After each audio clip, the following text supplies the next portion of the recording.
Damos la bienvenida en el estudio de los desayunos de 24 horas a Fabián Caramillo, abogado laboralista. Buenos días, Fabián, bienvenido a nuestro programa. Buenos días, Janet, un gusto estar con usted. Bueno, tenemos que empezar a analizar qué es lo que dice la carta de intención del Fondo Monetario Internacional para poder recibir los 4.200 millones de dólares que ofreció para los próximos 4 años.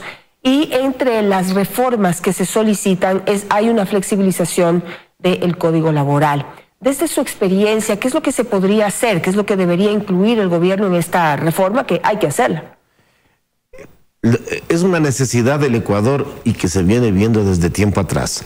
Las leyes laborales tienen que ir modernizándose de acuerdo con las necesidades de los tiempos.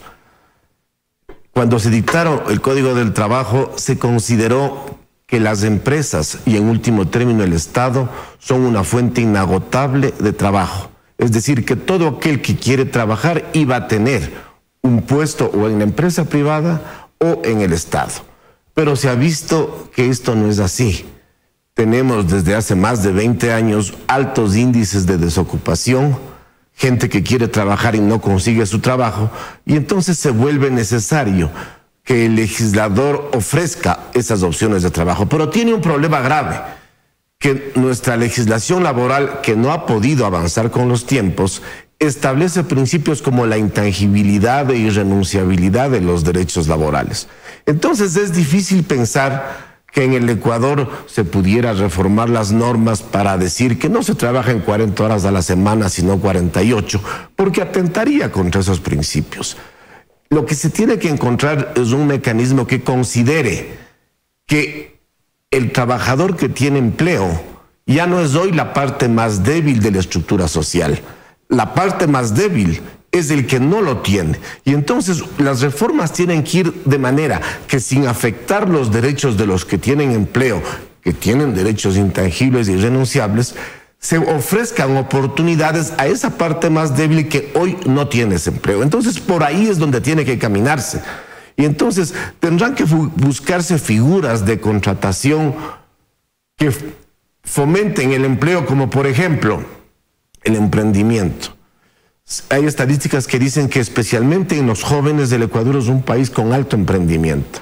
Pero si yo quiero emprender, que quiere decir invertir mi tiempo, tal vez algún capital, para ver si funciona una empresa, tengo el problema de que si necesito trabajadores, desde las reformas que se hicieron hace unos 4 o 5 años, no los puedo contratar, por ejemplo, por un plazo fijo hasta ver si el emprendimiento funciona.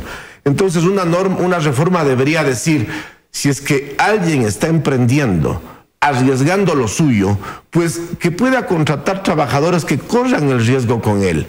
Si el emprendimiento no funciona, pues termine el contrato de trabajo sin indemnizaciones. Y si funciona, se volverá un trabajador indefinido de ese emprendimiento. Pero que se acompañe esa figura. Por ahí tiene que ser una opción de reformas. Digamos, a ver, está claro que hay que generar normas para poder darle empleo a los que ahorita no tienen empleo.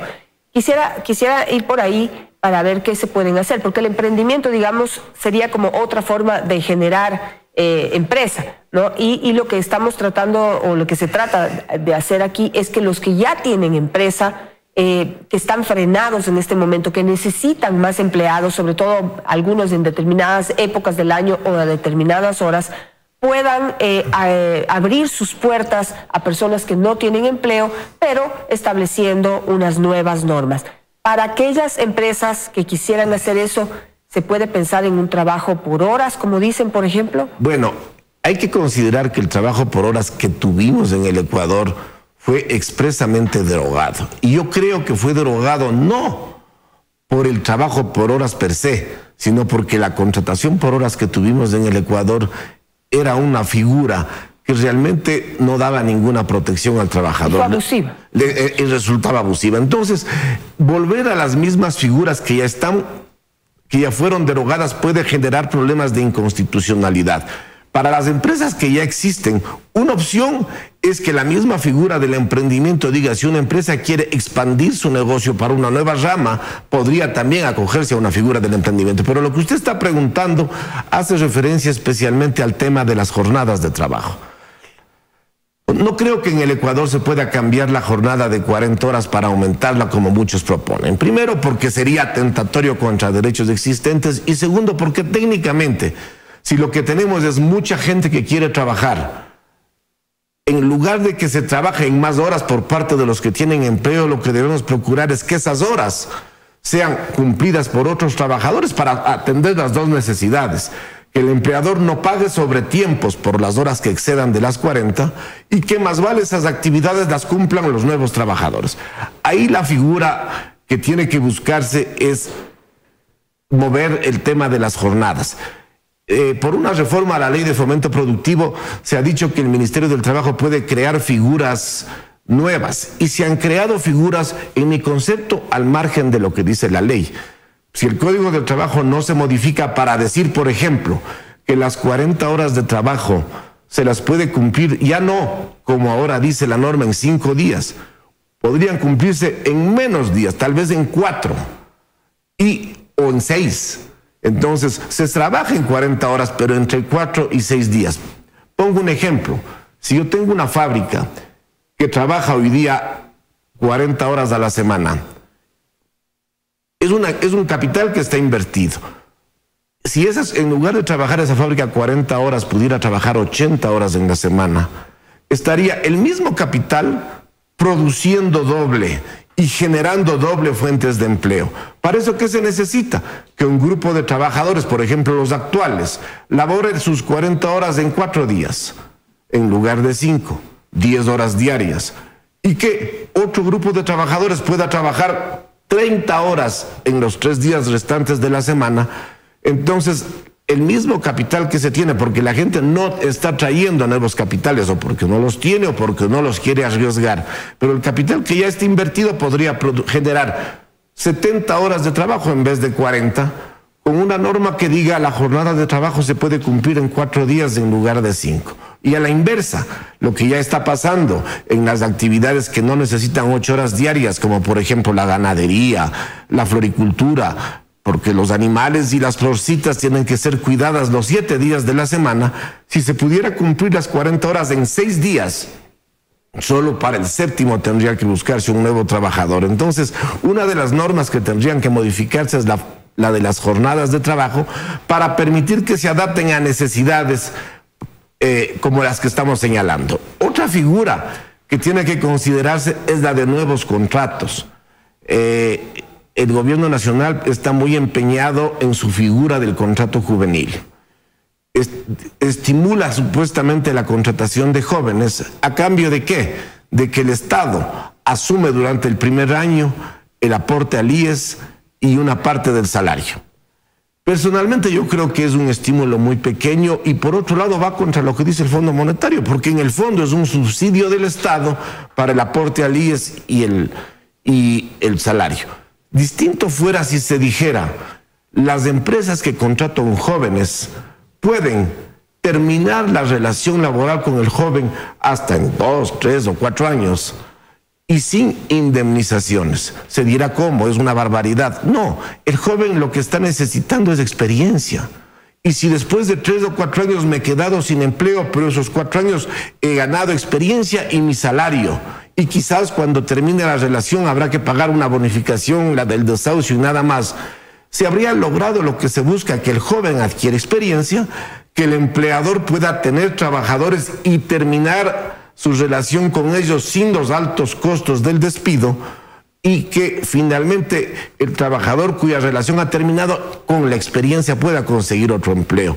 Me parece que el estímulo que se está ofreciendo hoy para los jóvenes, que consistente en que el Estado le pague los aportes al IES y la mitad de los salarios, es insuficiente.